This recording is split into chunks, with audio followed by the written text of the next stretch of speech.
Hola!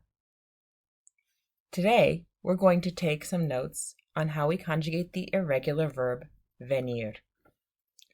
¿De dónde vienes is how we ask, where did you come from?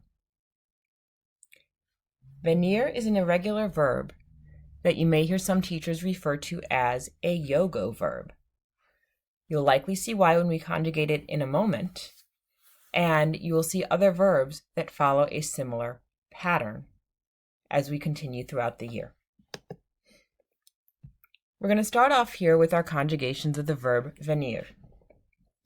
Hopefully you notice it is called a yo-go verb because the yo conjugation of venir is vengo. After we have the irregular yo conjugation of yo vengo, which means I come, all of the conjugations go back to following the regular ending pattern, in this case for an IR verb. You need to notice that there is also a stem change from E to IE after the yo form, but with this verb, as well as with many irregular verbs, the best way to make sure you learn it well is to do your best to memorize it.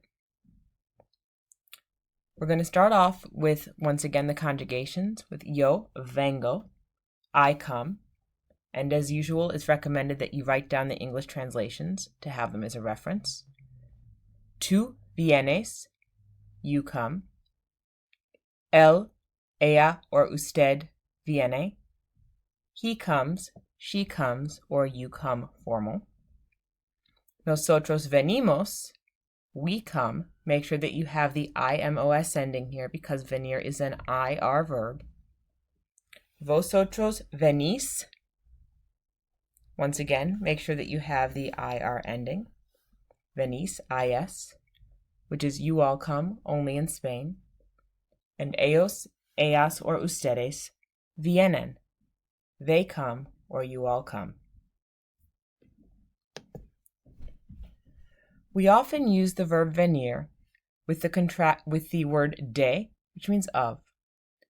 Just like we had to combine a and el to make al and say to thee, we also have to combine the words de and el to say from thee, if the noun about which we're talking is masculine. So for example, we have these two examples here, the questions and the answers. The first question, ¿de dónde vienes? Where are you coming from? The answer is yo vengo del estadio. I'm coming from the stadium. Del, once again, is a contraction of those two words de, which means of or from. In this case, it means from. And el, without an accent, which means the. Also, just like a la, which we use to say to thee when a noun is feminine, de and la do not combine to form a contraction. If we ask de dónde vienes, we can answer also, if we're going to the pool, by saying yo vengo de la piscina. I'm coming from the pool. Once you have everything down, stop the recording, answer the questions on the notes sheet, and make sure that you call me over to have me check once you are certain that you are all done. Once your answers are correct and I've looked over everything, please move on to complete the additional activities on Canvas. Thank you.